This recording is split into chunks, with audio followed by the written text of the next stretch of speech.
오늘은 성령 강림조로 22번째 주일입니다.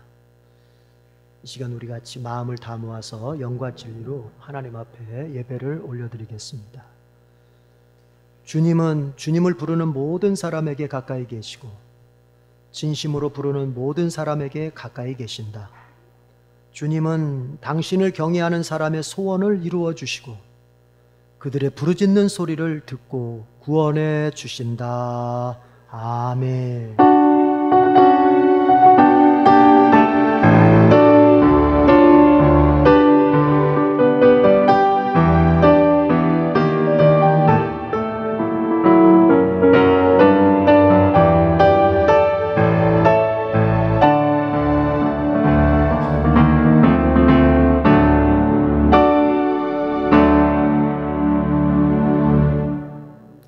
예배의 영광 중에 임재하시는 하나님 아버지, 하나님께 속한 예배자들이 누구인지를 아시기에 이제 그들 한 사람 한 사람을 찾아와 주시고 만져주시고 만나주시는 그 은총을 이 시간 베풀어 주시길 원하옵나이다.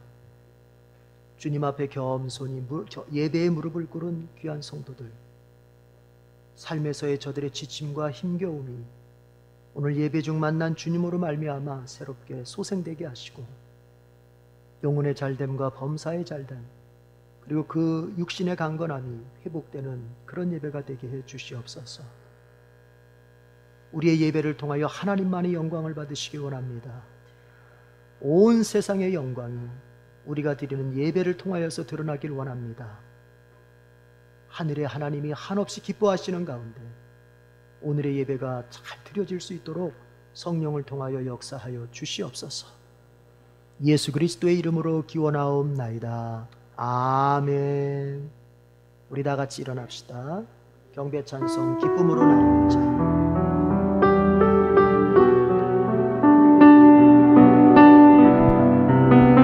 주께 감사하며 찬송하고 주께 감사하며 찬송하고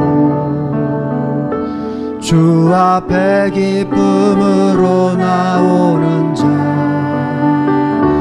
주께 감사하며 송축할지어다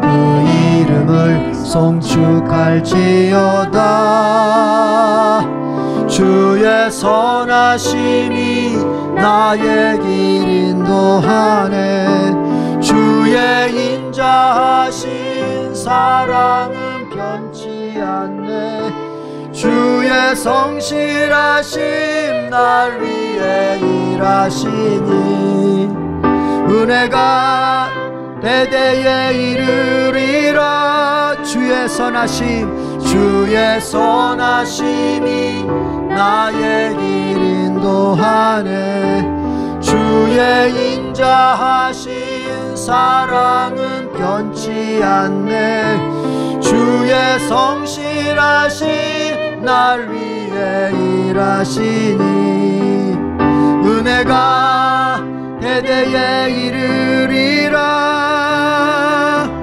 할렐루야 할렐루야 할렐루야 할렐루야 할렐루야.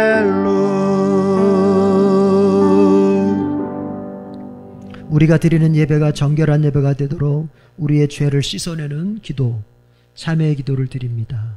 하나님 앞에 정직하게 고백합니다. 죄에 대한 나열이 아니라 마음 아파하면서 하나님을 인격적으로 정말 느끼면서 나의 죄를 주님 앞에 쏟아내는 그런 기도를 드립시다. 침묵으로 고백합니다.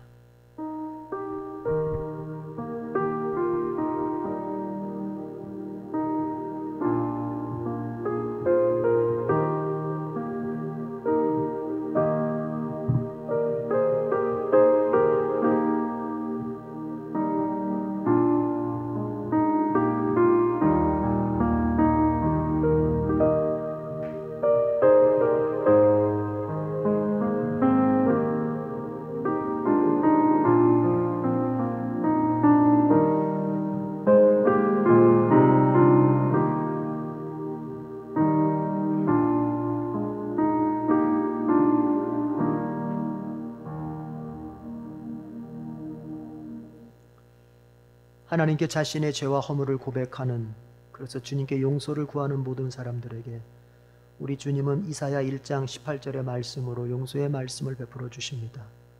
주님께서 말씀하신다. 오너라, 우리가 서로 변론하자. 너희의 죄가 주홍빛과 같다 하여도 눈과 같이 휘어질 것이며 진홍빛과 같이 붉어도 양털과 같이 휘어질 것이다. 아멘. 신앙 고백합시다. 나는 전능하신 아버지 하나님 천지의 창조주를 믿습니다. 나는 그의 유일하신 아들 우리 주 예수 그리스도를 믿습니다. 그는 성령으로 잉태되어 동정녀 마리아에게서 나시고 본디오 빌라도에게 고난을 받아 십자가에 못 박혀 죽으시고 장사된 지 사흘 만에 죽은 자 가운데서 다시 살아나셨으며 하늘에 오르시어 전능하신 아버지 하나님 우편에 앉아 계시다가 거기로부터 살아있는 자와 죽은 자를 심판하러 오십니다. 나는 성령을 믿으며 거룩한 공교회와 성도의 교제와 죄를 용서받는 것과 몸의 부활과 영생을 믿습니다. 아멘. 자리에 앉으며 365장, 찬송가 365장을 부릅니다.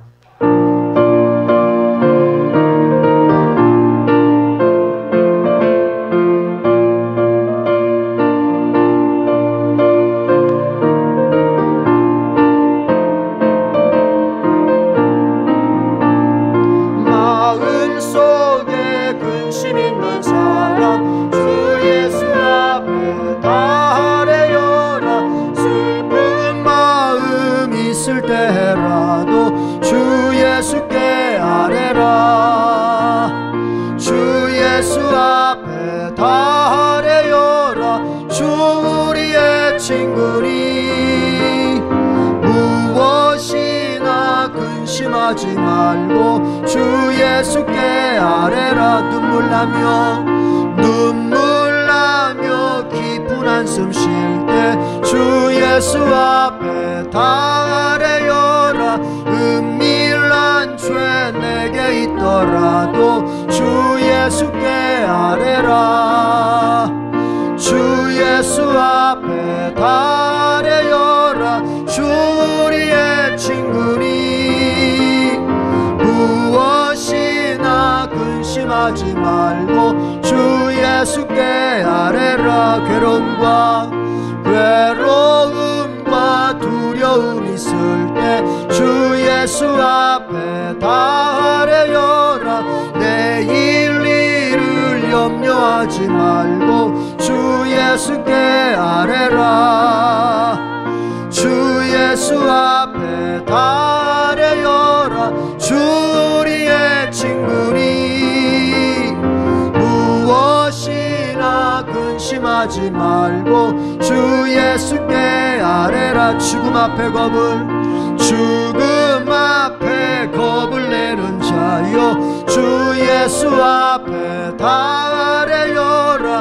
하늘나라 바라보는 자여 주 예수께 아뢰라.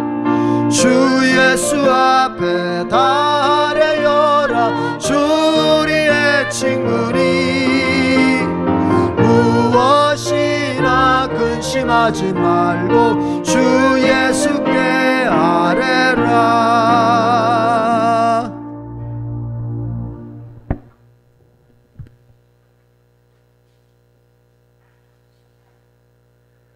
사랑이 많으신 하나님, 그 높으신 이름이 흔하고 흔한 사람의 이름을 가지고 이 땅에 오셨습니다. 아름답고 위대한 사랑에 겸손히 주께 무릎 꿇습니다. 그 높으신 이름과 행하신 일을 찬양하고자 이 자리에 모였사오니 이 예배 안에 거하여 주시옵소서. 우리를 지켜주시옵소서. 말씀을 통해 기도를 통해 우리가 깨어 살기를 원합니다. 악한 이 세대에 주를 모시는 마음을 잃지 않도록 우리의 영을 지켜 주시옵소서. 우리의 몸을 지켜 주시옵소서. 질병과 사고가 많은 이 현실 속에서 우리의 발걸음을 지켜 주시옵소서. 몸에 병마와 싸우고 있는 성도들에게 놀라운 승리를 주시고 주님께 달려와 찬양하며 삶을 아뢰는 시간을 마음껏 갖게 하여 주시옵소서. 그 입술로 주를 증거하고 전하며 주만 바라는 인생 되게 하여 주시옵소서. 우리가 하는 말에 복을 주시옵소서.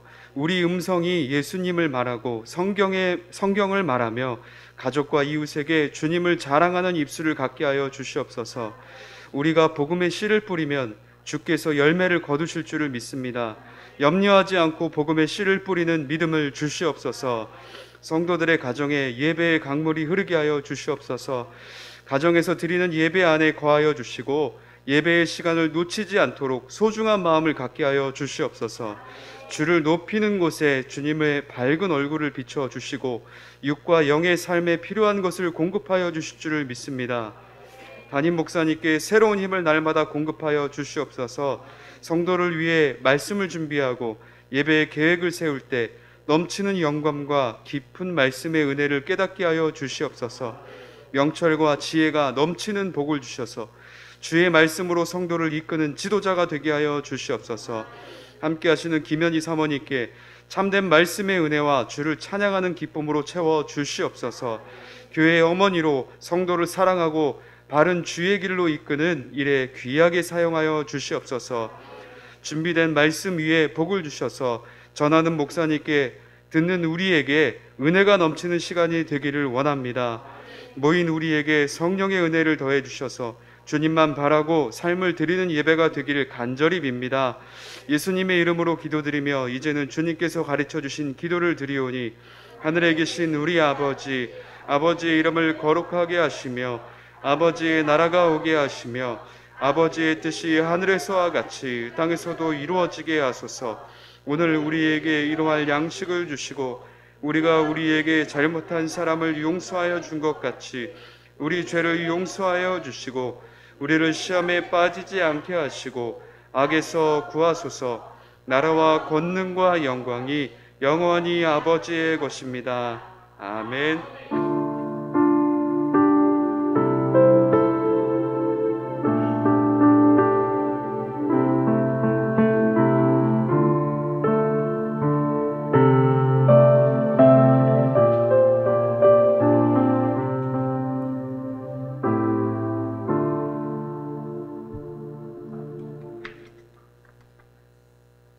오늘 우리에게 주신 하나님의 말씀은 구약의 말씀 창세기 31장 좀 주보에 나와 있는 것을 다음 주에 하도록 하겠습니다. 다음 주 1부 2부로 나눴는데 한 번에 다 하려니까 이게 좀 시간이 그런 것 같아서 주보에 나와 있는 본문은 다음 주에 보도록 하고요.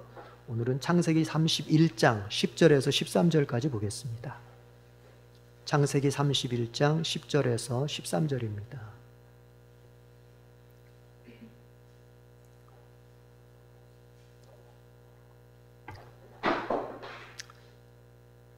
창세기 31장 10절에서 13절 합독하겠습니다. 다 찾으셨죠? 다 같이 시작. 가축대가 새끼를 뵐 때에 한 번은 내가 이런 꿈을 꾸었소. 내가 눈을 크게 뜨고 보니 암컷들과 교미하는 순염소들도 줄무늬 있는 것이거나 점이 있는 것이거나 얼룩진 것들이었소. 그 꿈에서 하나님의 천사가 야곱아 하고 부르시기에 여기 있습니다 하고 대답을 하니 그 천사의 말이 암염소와 교미하는 순염소가 모두 줄무늬 있는 것들이거나 점이 있는 것들이거나 얼룩진 것들이니 고개를 들고 똑바로 보아라. 라반이 이제까지 너에게 어떻게 하였는지 내가 다 보았다.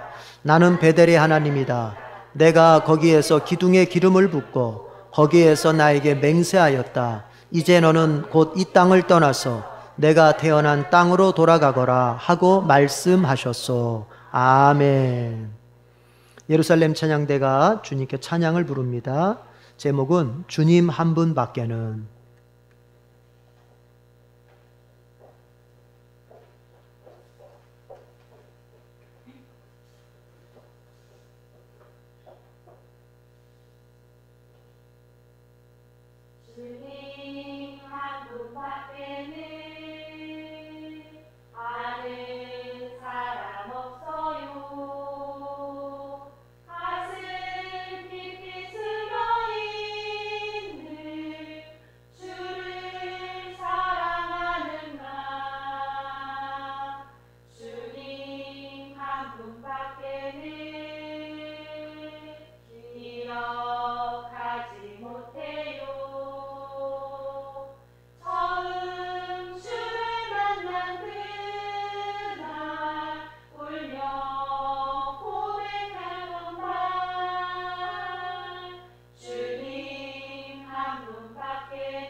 요즘에 찬양대가 이제 암송을 해서 노래를 하는데 참 은혜스럽습니다.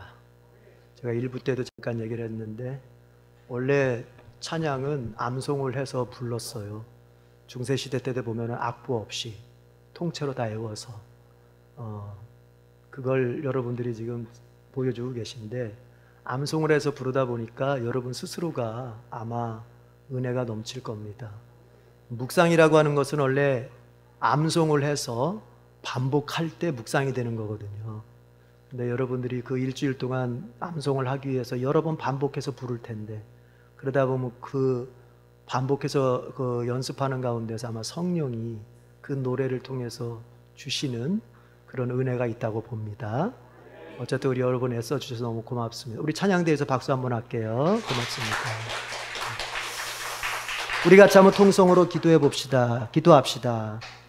이 시간 오늘 말씀을 들을 텐데 하나님께서 우리에게 믿음 주시도록, 말씀에 대한 믿음, 하나님께 대한 믿음 주시도록, 그리고 오늘 이 말씀, 듣는 말씀을 딱 붙잡고 나아갈 수 있도록 하나님 역사해 달라고, 그리고 전하는 저를 위해서도 기도해 주십시오. 하나님의 말씀이 정말 고넬료의 가정 속에 베드로가 설교했을 때 성령이 임했듯이 제가 설교할 때 정말 우리 성도들에게 성령이 충만하게 임하는 역사가 있게 해달라고 우리 다 같이 통성으로 기도하겠습니다. 하나님 아버지 감사합니다. 오늘 주님께서 저희들을 귀한 예배의 자리로 불러 모아주셨습니다. 이 시간 성령께서 역사하여 주시길 원합니다. 말씀을 전하고 듣는 시간, 하나님 이것이 사람의 말로 그리고 아버지의 세상적인 위로와 격려가 아니라 하나님의 말씀으로 우리에게 정말 와닿게 하시고 하나님의 말씀으로 믿어지게 하시고 하나님의 말씀으로 작동되어질 수 있도록 역사하여 주시옵소서. 무엇보다 우리에게 주님 듣는 이의 믿음이 필요합니다. 듣는 자는 믿음을 더할 때 말씀이 말씀될 수 있습니다. 듣는 자가 믿음을 더할 때 말씀은 내 인생의 모든 것을 주관하고 살아 역사하는 기적이 될 수 있습니다. 하나님 아버지 우리에게 믿음을 부어주시옵소서. 이 시간 믿음을 부어주시옵소서. 아버지여 말씀에 대한 아버지여 믿음을 주시옵고 이 말씀 주시는 하나님에 대한 무한한 신뢰를 가질 수 있도록 믿음을 주시옵소서. 전하는 자의 부족함이 있지만 주여 이 전하는 부족한 자가 전할 때에 참으로 베드로가 전할 때에 아버지여 고넬료 가정에 성령이 임했듯이 하나님 우리 이 시간 예배 자리에 성령이 임하게 하시고 이 부족한 종이 전할 때에 우리 성도들 한 사람 한 사람이 예수님 만날 수 있게 하시고 예수님이 주시는 귀한 메시지를 아버지 마음에 붙잡는 역사가 있게 하여 주시옵소서. 오 하나님 아버지 주님께만 의지하겠습니다. 우리 주님께서 전하는 자 듣는 자 모두에게 성령으로 역사하여 주시옵소서. 하나님 아버지 오늘 저희들을 불러 모아주신 것은 주님을 찬양하게 하실 뿐만이 아니라 주님의 말씀을 들어서 그 말씀 붙들고 살게 하시려는 것인 줄로 믿습니다. 이 시간 믿을 수 있는 믿음을 주시옵소서. 그리고 하나님 아버지 우리가 그 말씀 믿어 세상에서는 승리자로 우리의 인생을 만들어갈 수 있게 해 주시옵소서. 전하는 자에게 주여 성령의 능력을 주시고 참으로 베드로처럼 영력 있는 설교로 나아갈 수 있도록 도와주옵소서. 예수님의 이름으로 기도드립니다. 아멘. 자, 우리 같이 한번 설교 제목을 외쳐봅시다. 따라합니다. 주님께는 나를 도울 신비한 방법이 있다. 그렇죠. 인생의 문제 앞에서 우리는 감당할 수 있는 능력이 없고 그걸 해결할 수 있는 방법이 없지만 오늘 설교의 핵심은 이것입니다. 그러나 주님께는 그 방법이 있다는 것입니다. 어떤 풍선 장수가 있었습니다. 이 사람은 도시에서 풍선을 파는 사람입니다. 이렇게 장사를 하다가 보면은 손님이 없을 때가 있어요. 그러면 손님을 다시 모으기 위해서 이 사람이 썼던 방법이 뭐냐면 풍선 하나를 하늘로 띄우는 것입니다. 그러면 사람들이 그 풍선이 올라가는 걸 보고 풍선 장수 주변으로 모여서 또 풍선을 사게 되고, 그래서 이 사람이 이제 장사가 안 될 때쯤이면 풍선 하나씩을 띄우는 거예요. 처음에는 빨강색을 띄웠어요. 그리고 또 파랑색을 띄워요. 그리고 노란색도 띄워봅니다. 이 광경을 지켜보고 있던 한 흑인 소년이 이 풍선 장수에게 이렇게 질문을 해요. 아저씨, 검은 풍선도 하늘로 날아갈 수 있나요? 이 풍선 장수는 따뜻한 눈길로 그 아이에게 이야기합니다. 얘야, 풍선이 떠오르고 안 떠오르고는 색깔이 아니라 풍선 안에 무엇이 들어있느냐에 달린 거란다. 색깔이 아니라 풍선 안에 무엇이 들어있느냐, 이것이 풍선을 띄울 수도 있고 안 띄울 수도 있고. 그 말을 들은 소녀는 아마 생각했을 겁니다. 아, 나의 피부색이 아니라 내 인생 속에, 내 마음 속에 무엇을 채우느냐가, 이것이 중요하구나. 여러분, 이것을 우리에게도 적용할 수 있습니다. 우리의 인생, 우리의 외적인 환경, 우리가 가지고 있는 외적인 조건들로가 이루어지는 것이 아니고 나의 중심 속에 무엇을 채우느냐, 거기에 달린 것입니다. 결국 중심에 채운 그것을 따라서 사람은 인생을 살게 되어 있기 때문에 그렇습니다. 내 중심에 채운 그것을 따라서 인생을 상승시킬 수도 있고 오히려 추락시킬 수도 있습니다. 성도의 인생 상승은 외적인 환경에 좌우되는 것이 아닙니다. 그 중심에 믿음을 채울 때 상승할 수 있습니다.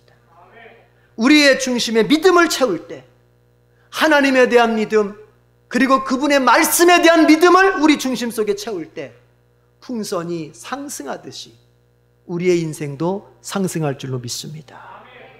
오늘 여러분이 말씀을 들을 때 오늘 말씀을 믿음으로 여러분의 중심 속에 채우시길 바랍니다.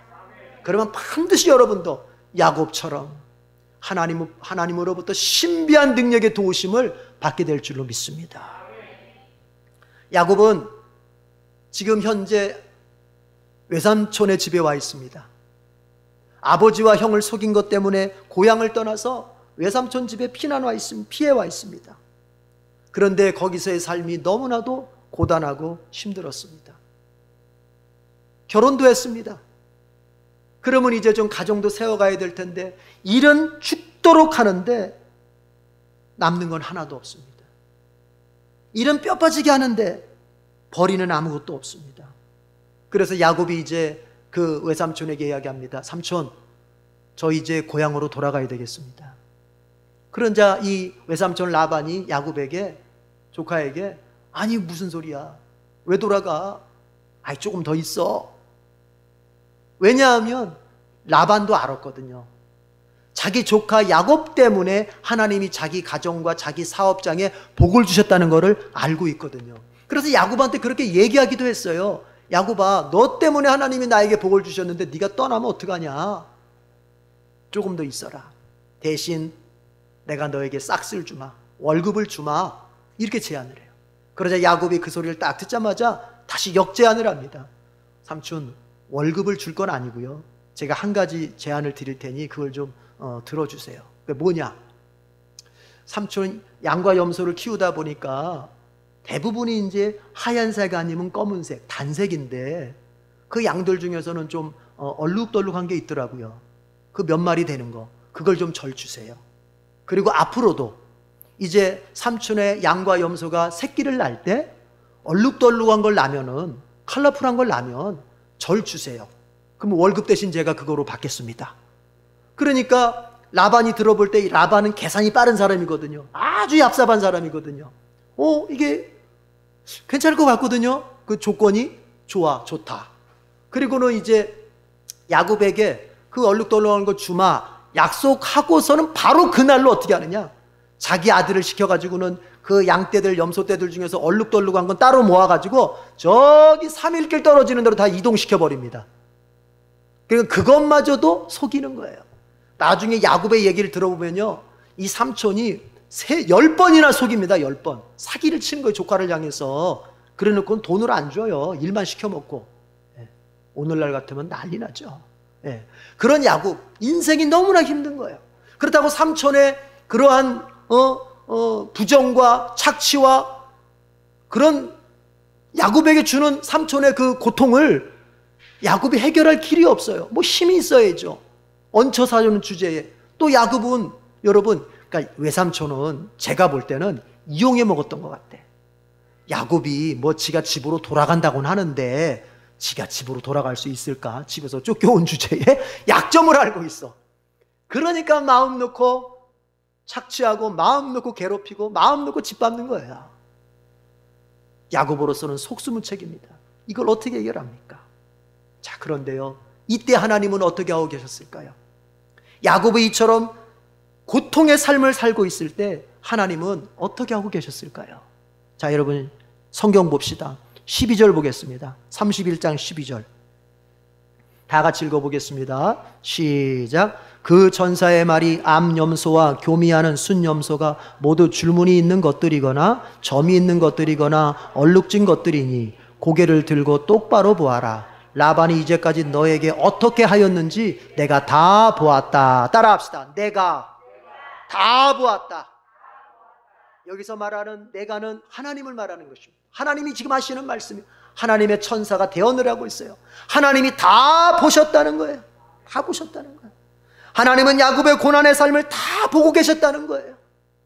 야곱의 그 현실 속에 어떤 사건들이 일어나고 야곱이 지금 어떤 일로 고통을 겪고 있고 그 일로 인해서 야곱의 기분과 마음이 얼마나 절망스러운지, 야곱이 지금 누구에게 당하고 있는지, 이 외삼촌이라는 자가 조카 야곱의 인생을 어떻게 짓밟고 있는지, 일어나의 야곱은 얼마나 절망하고 얼마나 고통스러워하는지 하나님은 다 보고 계셨다는 것입니다.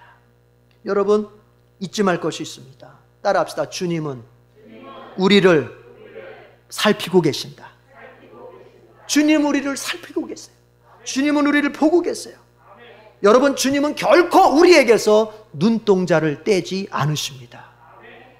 우리가 아기들을 키우면 그렇잖아요. 얘네들이 커가지고 멀쩡하게 잘 걸어 다닐 수 있을 때야 우리가 뭐 눈도 떼고 뭐 관심도 안 줄 수도 있지만, 이제 아장아장 걸어 다니기 시작했어. 아기가 이제 벽 잡고 일어나서 아장아장 걸어 다니기 시작할 때 엄마의 눈길은요, 아빠의 눈길은 그 아이에게서 떨어지질 않습니다. 혹시나 가다가 넘어져가지고 다치진 않을까. 맞잖아요. 하나님이 우리를 바라보실 때 그렇게 바라보시는 거야. 우리를 바라보실 때 절대로 눈동자를 떼지 않으신다는 말씀이에요. 다윗은 하나님의 이런 점을 너무나 잘 알았어요. 그래서 시편 139편에서 이렇게 고백합니다. 여러분 성경 찾아봅시다. 시편은 찾기 쉽잖아요. 예? 가운데쯤 되니까. 시편 139편 1절 보겠습니다. 1절부터 보겠습니다. 시편 139편 1절에서 우리가 3절까지만 보겠습니다. 3절. 시편 139편 1절에서 3절. 자, 다 같이 빠르게 시작. 주님께서 나를 샅샅이 살펴보셨으니 나를 환히 알고 계십니다. 내가 앉아 있거나 서 있거나 주님께서는 다 아십니다. 멀리서도 내 생각을 다 알고 계십니다. 내가 길을 가거나 누워 있거나 주님께서는 다 살피고 계시니 내 모든 행실을 다 알고 계십니다. 다윗의 고백입니다. 주님은 저를 샅샅이 살펴보시는 분이십니다. 그렇기 때문에 주님은 저에 대해서 환히 알고 계십니다. 내가 앉아있는 거, 서 있는 거 주님은 그냥 알아채십니다. 내 마음속에 생각이 어떠한지 그냥 알아채십니다. 내가 길을 갈 때도 혹이나 누워있을 때도 주님은 내 동작이 지금 어떠한지 환히 알고 계십니다. 무슨 얘기예요? 주님은 내 외적인 거, 내적인 거 다 보고 계신다는 거예요. 주님은 여러분을 보고 계십니다. 여러분의 고통까지 보고 계십니다. 여러분의 아픔이 무엇인지 살펴보고 계십니다. 그런데요, 여러분, 우리가요 이렇게 잘 믿다가도 아멘 하다가도 이게 상황이 힘들어지고 그리고 믿음이 시험에 들어버리면요 어떻게 생각되느냐? 우리가 자꾸 마귀가 주는 생각을 따라가게 돼요. 어떻게 해요? 나는 혼자다. 아무도 나한테 관심이 없다. 나는 이렇게 쓸쓸하게 살다가 그냥 죽을 거야. 이런 마음만 크게 하거든요, 마귀는. 근데 상황이 힘들어지고 내 믿음까지 시험에 들면 이런 마음만, 자꾸 마귀가 주는 이런 마음만 내가 받아들이게 된단 말입니다. 그럼 어떻게 될까요? 가족들에게 굉장히 섭섭해집니다. 교인들에게 굉장히 섭섭한 마음이 듭니다. 목사에게 굉장히 섭섭한 마음이 듭니다. 심지어는요 하나님에게 섭섭한 마음이 듭니다. 그리고 그 섭섭함이 더 지나가면 이제 화가 납니다. 나를 이렇게 외롭게 만든 가족, 교인, 목사, 하나님 다 화가 납니다. 다 싫습니다. 다 회의가 듭니다. 이사야 49장 14절 15절을 보면은 실제로 이스라엘 백성이 이런 시험에 빠지게 됩니다. 그런데 하나님께서 그들에게 뭐라고 말씀하셨을까요? 자, 성경 한 번 더 찾아요. 이사야 49장 더 뒤로 가서, 시편보다 더 뒤로 가서 이사야 49장 저는 그냥 마음 같아서는 성경을 직접 다 찾아보면서 읽어보면서 예배를 드리고 싶어요. 그냥 시간 때문에 조절하느라고. 이사야 49장 14절 15절. 먼저 14절을 읽어봐요. 이스라엘 백성들이 시험에 빠졌을 때 상태입니다. 다 같이 시작. 그런데 시온이 말하기를 주님께서 나를 버리셨고 주님께서 나를 잊으셨다 하는구나. 지금 이스라엘 백성이 뭐라고 말해요? 시온은 이스라엘 백성입니다. 주님께서 나를 버리셨다. 주님께서 나를 잊으셨다. 주님께서 나에게 어떤 관심도 두지 않는다. 그분은 나를 보고 계시기는커녕 나한테 관심도 두지 않고 있다. 이런 시험에 빠져 있는 거예요. 상황이 힘들어지고 믿음이 시험에 들어버리면 이런 상황이 되는 거예요. 누구라도 마찬가지예요. 잘 믿다가도 그래요. 이스라엘 백성들이 그런 거예요. 그때 주님께서, 하나님께서는 어떻게 말씀하셨을까요? 15절이 하나님의 반응입니다. 15절 다 같이 시작. 어머니가 어찌 제 젖먹이를 잊겠으며 제 태에서 낳은 아들을 어찌 국률이 여기지 않겠느냐. 비록 어머니가 자식을 잊는다 하여도 나는 절대로 너를 잊지 않겠다. 따라합시다. 나는 절대로 너를 잊지 않겠다. 하나님이 하시는 말씀이에요. 너를 낳은 너의 부모는 어찌하다 보니 삶을 힘겹게 살다 보니 그 부모도 힘들어서 너를 혹시 잊어버릴 수 있다. 너한테 무관심할 수 있다. 그러나 나는 절대로 너를 잊지 않겠다. 나는 절대로 너에게 무관심하지 않겠다. 여러분, 하나님은 우리를 반드시 바라보고 계십니다. 믿음이 시험에 들면 마귀는 자꾸 나에게 하는 말이 있다니까요. 너는 잊혀진 존재야. 가족들에게도 잊혀진 존재, 교회에도 잊혀진 존재, 목회자에게도 너는 잊혀진 존재, 하나님께도 너는 잊혀진 존재야. 그러나 여러분, 그때 성령은 반대의 음성을 주십니다. 반대의 마음을 주십니다. 아니다, 아니다. 하나님이 너를 보고 계신다. 하나님은 너의 괴로운 마음을 알고 계신다. 하나님은 너를 반드시 바라보고 계신다. 그러면서 이렇게 말씀을 덧붙이실 거예요. 성령님이. 야, 네가 몰라서 그렇지. 네 담임 목사는 너를 위해 기도하고 있어. 너 구역장, 네가 몰라서 그렇지. 네 구역장이 너를 위해 기도하고 있어. 네가 몰라서 그렇지, 못 봐서 그렇지. 너희 교인들 가운데서 누군가는 너를 위해서 기도하고 있을 거야. 그러니까 힘내라.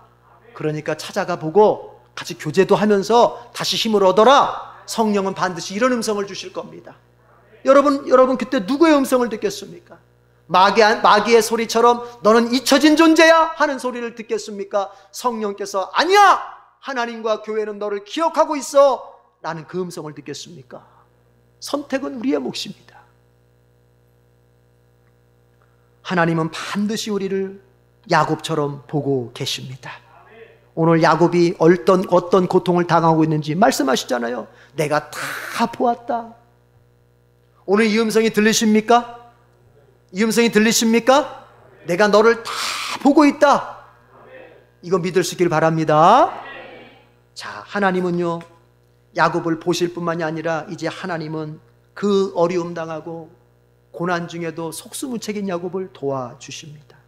제가 앞에서 얘기했듯이 야곱은 외삼촌 라반한테 이용만 당해요. 뭘 하나 제대로 이렇게 자신이 챙길 수가 없어요.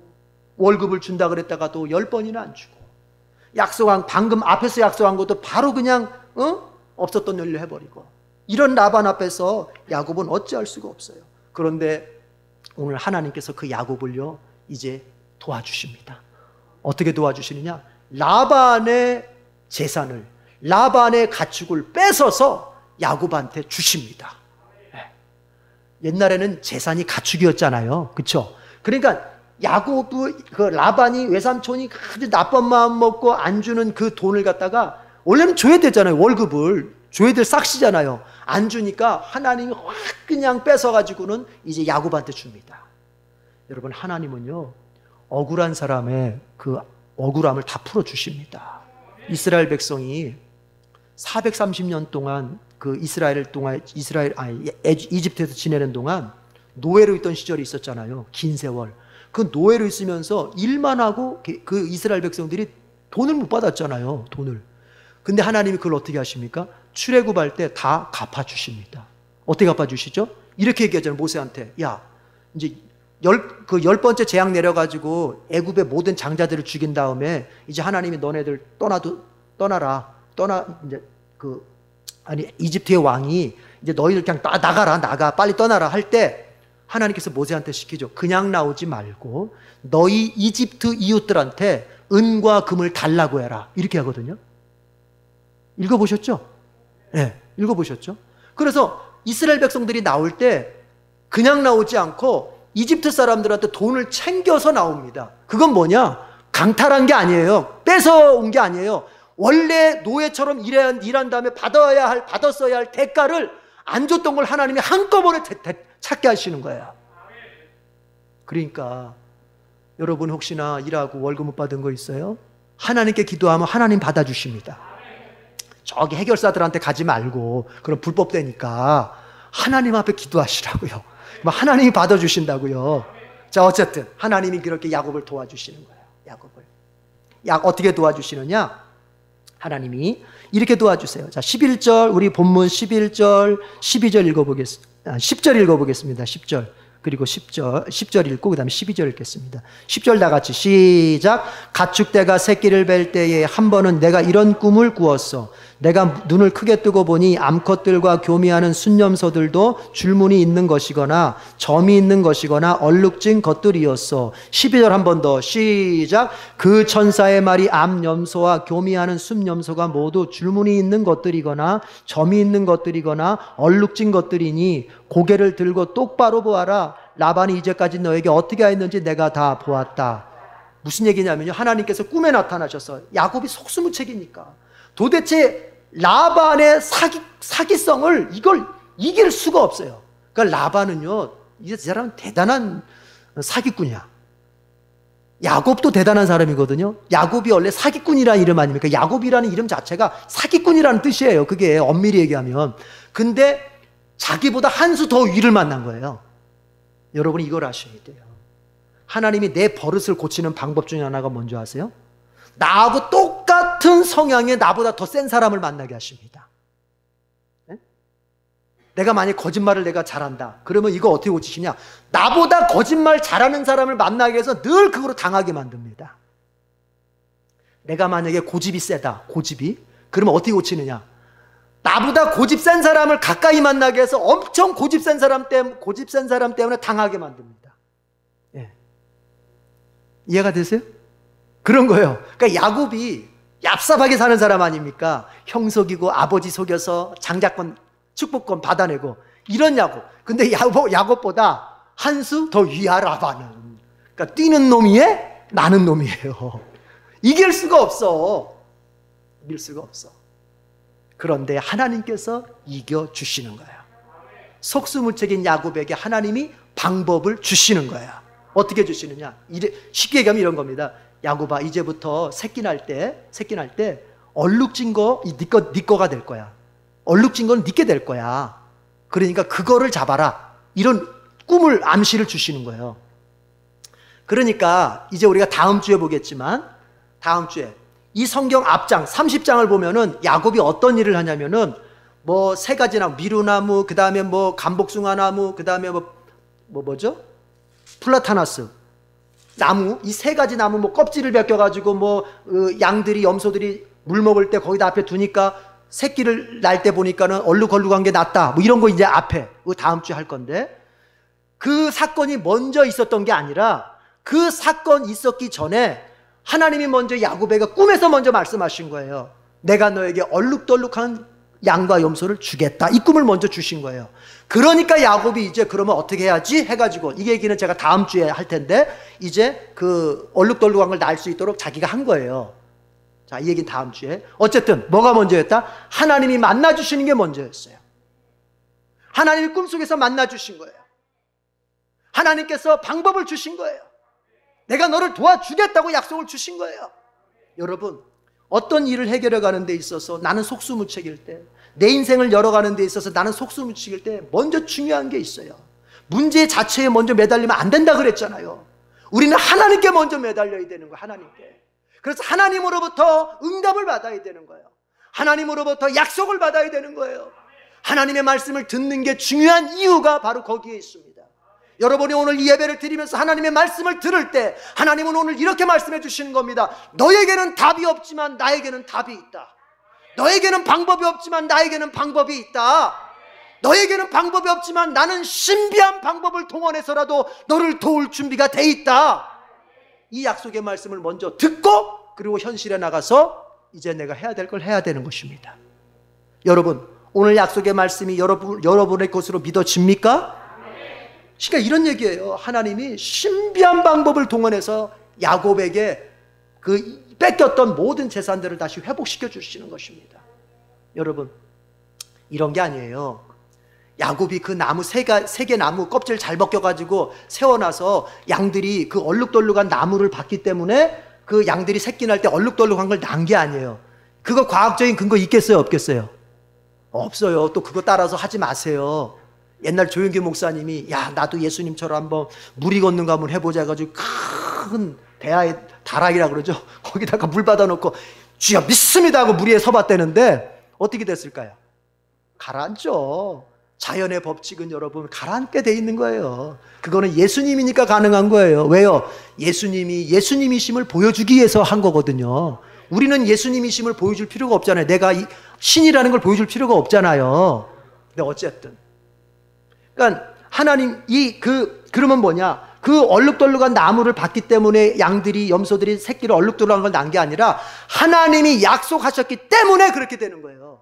무슨 말이냐? 하나님이 결정하신 방법이기 때문에 그렇게 되는 거예요. 하나님이 여러분에게 약속을 주시면 이 세상 그 무엇으로도 과학으로도 상식으로도 이 세상 그 무엇으로도 막을 수가 없습니다.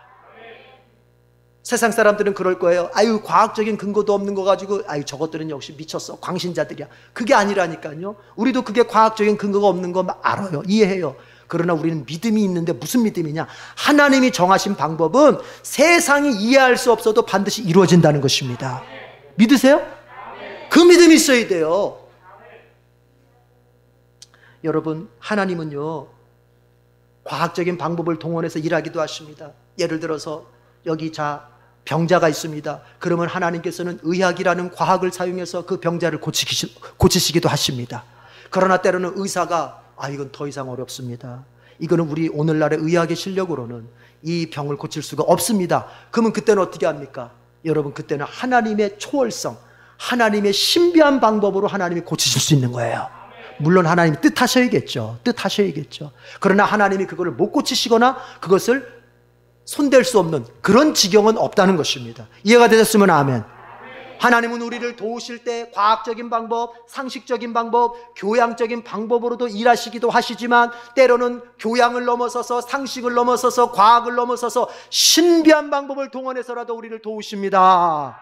이 말의 핵심은 어디에 있냐면은 하나님은 자신의 백성을 도우실 수 있는 능력이 반드시 있다는 것입니다. 그러니까 절망하지 마시라. 그러니까 포기하지 마시라고요. 우리에겐 방법이 없어도 하나님께는 반드시 방법이 있다.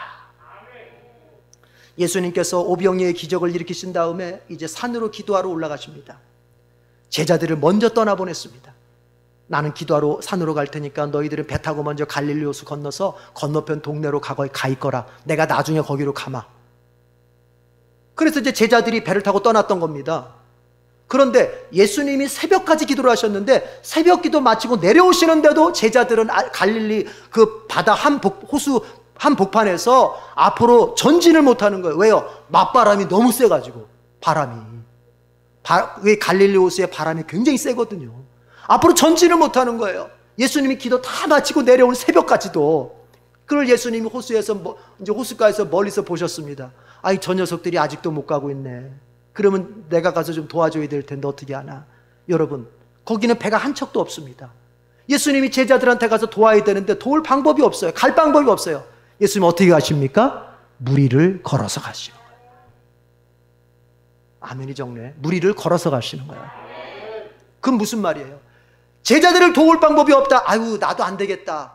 갈 방법이 없는데 어떻게? 그거로 예수님이 포기하시는 게 아니에요. 그때는 신적인 능력을 발휘해서 무리를 걸어서라도 내 제자들에게 가고 그렇게 해서라도 내가 내 제자들을 도와주겠다.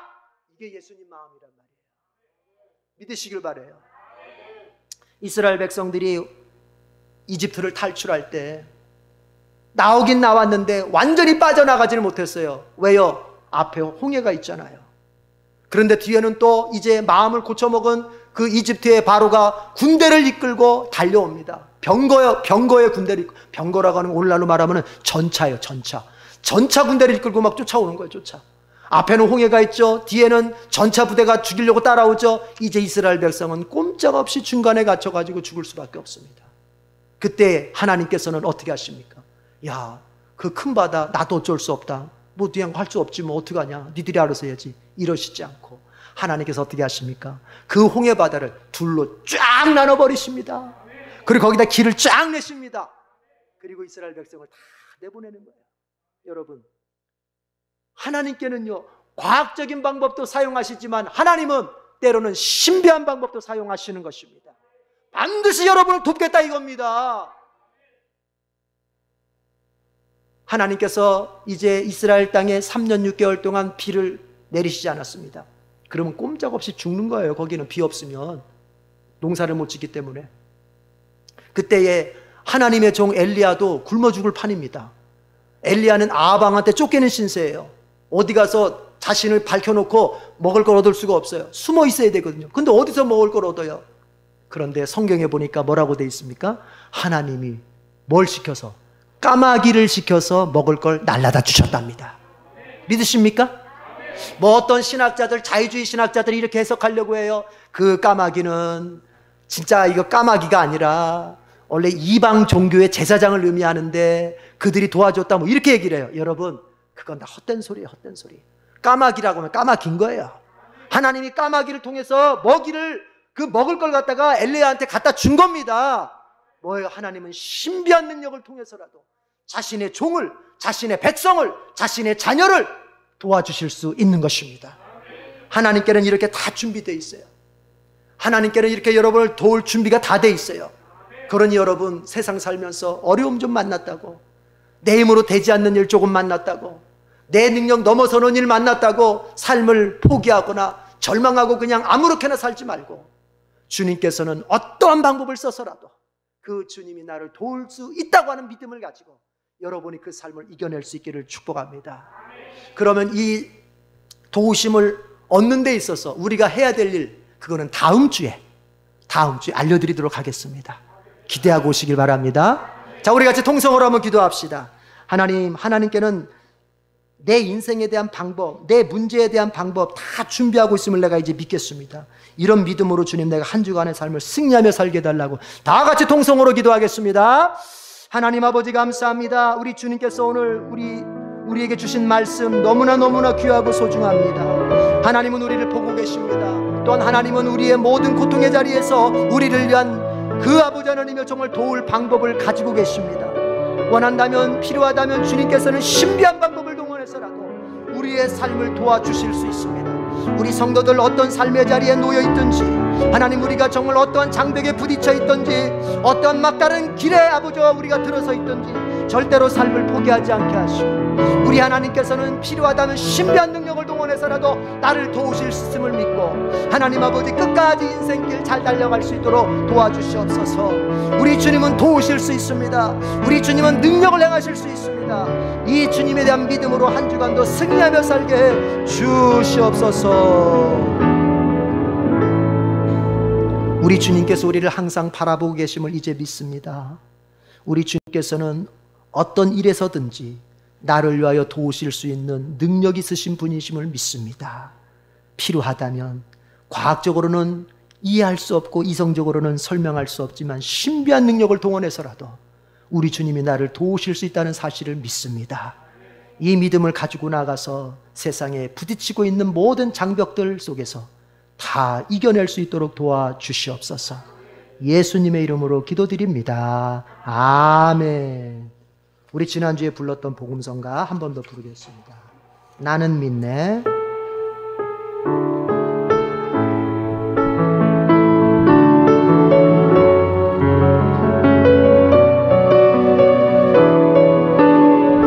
내게 허락하신 시련, 내게 허락하신 시련을 통해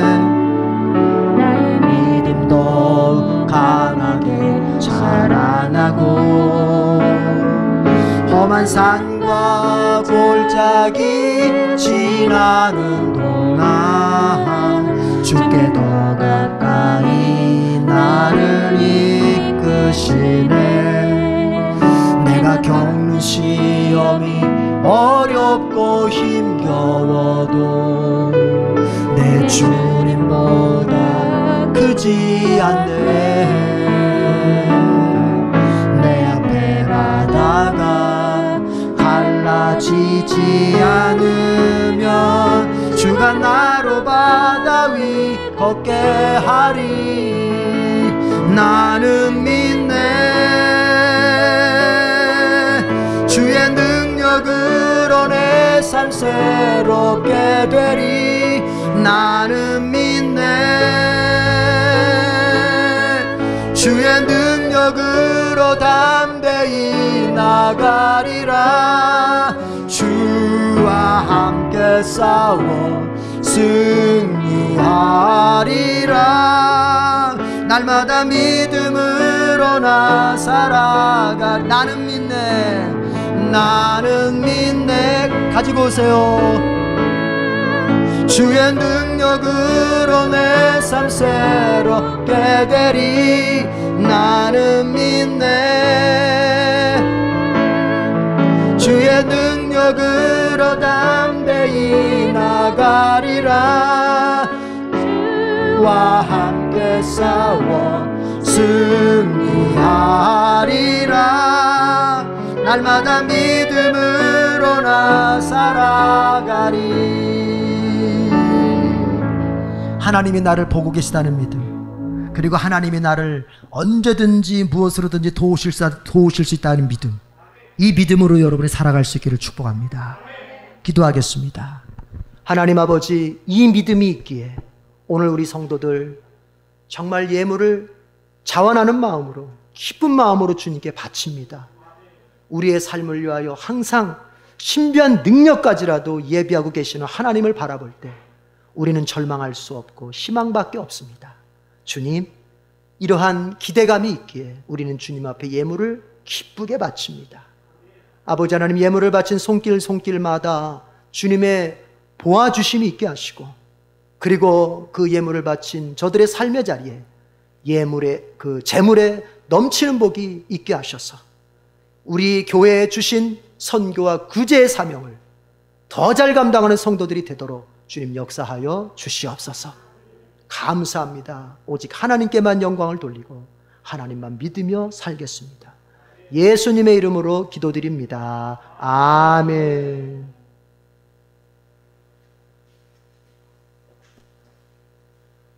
우리 같이 성도들을 바라보면서 인사합시다. 당신이 저보다, 시작. 당신이 저보다 훌륭하십니다. 당신은 저에게 소중합니다. 다음 주일 예배 시간 한번 확인해 볼게요. 여러분 다음 주에 9시죠? 네, 9시. 고맙습니다. 11월 4일 수요일은 수요 바이블 투어 대신에 신명기 가정 예배를 드리는 날입니다. 여러분들 이 가정 예배 열심히 있게 드리시길 바라고요. 드린 다음엔 꼭 곧바로 우리 구역장님들께 연락해 주시고, 그래야 우리 구역장님들도 너무 기다리지 않고 저한테 또 연락을 해 주셔야 되니까 이렇게 해 주시길 바랍니다. 제가 일부 예배 때도 그런 얘기를 했습니다만, 여러분 영적인 일이 우리 인생 속의 본질인 것은 맞는데 이런 약점을 가지고 있어요. 영적인 일은 항상 현실적인 일에 밀리기가 쉬워요. 그러니까 내가 주님 앞에 신앙생활 잘해야 되겠다, 이건 여러분이 본질로 가지고 있을 건데 실제로 삶을 살면서는 어떻게 되느냐, 눈앞에 보이는 다급한 일, 눈앞에 보이는 다른 일들이 생기면 그런 영적인 일들, 하나님 앞에 예배드리고 기도하고 성경 읽고 하는 영적인 일들이 그냥 뒤로 밀리기가 쉬운 약점을 항상 가지고 있어요. 왜냐하면 예배 한번 오늘 안 드린다고 해서 내가 당장 어떻게 크게 잘못되는 게 아니다 보니까. 그런데 신앙생활에서 신앙생활을 잘하는 사람들, 바꿔 말하면 영적인 삶을 잘 사는 사람들은요, 그냥 잘 사는 게 아니에요. 그들은 대단한 결심을 품은 사람들이에요. 어떤 결심? 내가 영적인 삶을 항상 우선하겠다라고 하는 결심을 품었기 때문에 그런 거예요. 그래서 예를 들어서 내가 예배를 언제 드리겠다, 뭐 수요일 날 8시에 드리겠다. 우리는 좀 사정이 있으니까 9시에 드리겠다. 뭐 어떤 사람도 이런 사람도 있어요. 보니까 우리는 수요일 날이 어렵고 직장에서 야근해서 막 늦게 오다 보니까 어렵고 우리는 토요일 날 드리겠다. 좋습니다. 좋습니다. 그러면 그때를 딱 정했으면 반드시 그때는 예배를 드린다고 하는 이게 있어야 되는 거예요. 내가 예배를 드릴게, 언제 드려야지 해놓고는 그냥 다급한 일 뭐 다급한 일은 그렇지만 좀 급해 보이는 어떤 현실적인 일이 뭐 생겼다고 해서 지금 당장 급한 일이 아닌데도 또 미루면 될 일인데도 현실적인 어떤 일이 생겼다고 해서 예배를 안 드려버리면은 이렇게 생각할 수 있어요. 하나님은 이렇게 판단하시는 거예요. 네 안에는 내가 본질이 아니구나. 너에게는 내가 본질이 아니구나. 너에게는 내가 목적이 아니구나.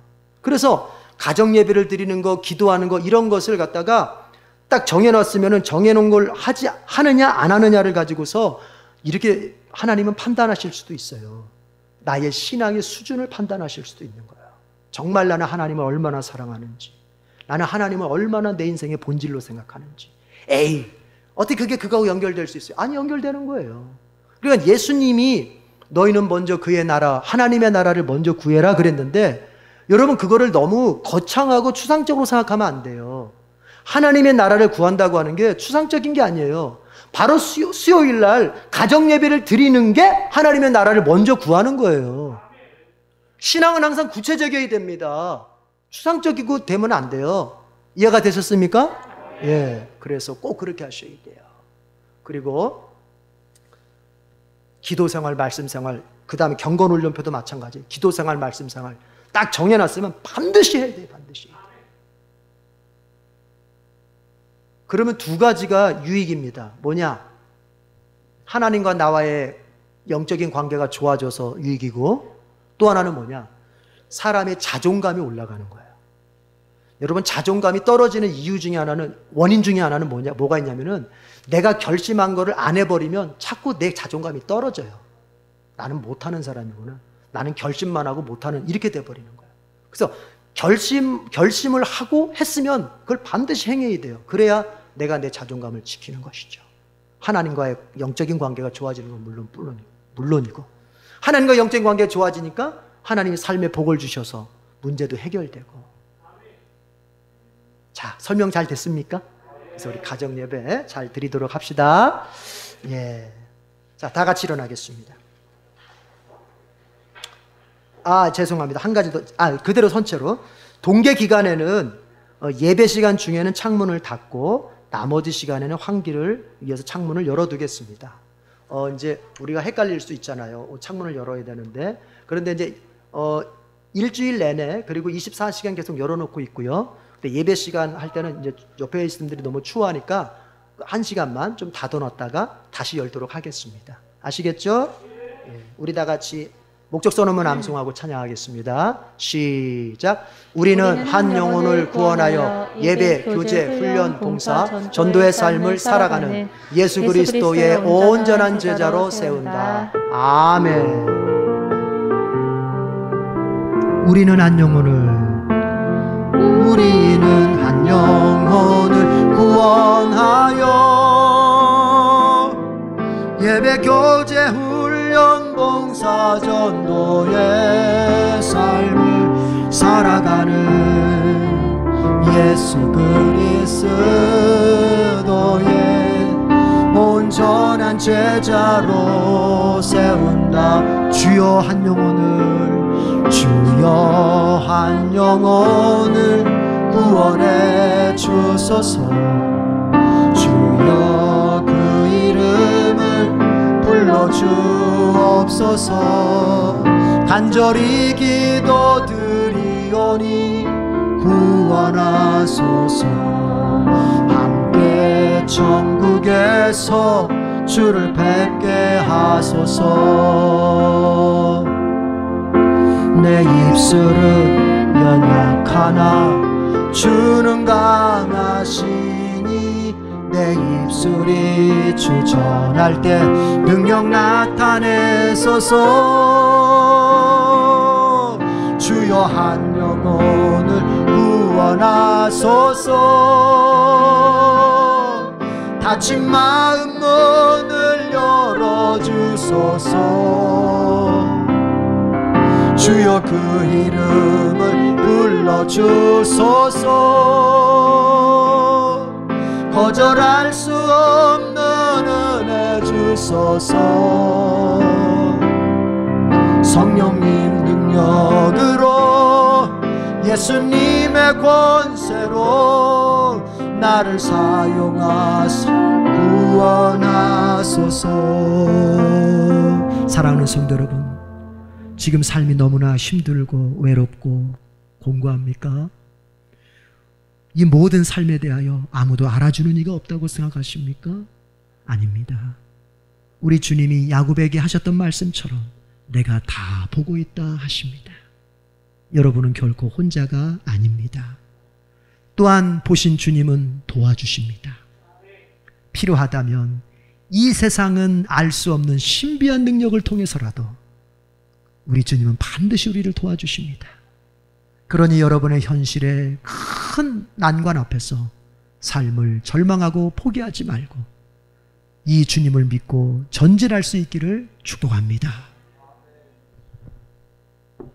우리 주님 예수 그리스도의 은혜와 하나님 아버지의 크신 사랑과 성령님의 교통 역사하심이 오늘 예배를 드리는 가운데 내가 홀로 있지 않고 주님과 같이 있으며 내 어려움 주님께는 그 방법이 있음을 믿고 이제 주께로 나가기로 결심하고 돌아가는 모든 성도들 위해 지금부터 영원까지 함께 있을지어다. 아멘.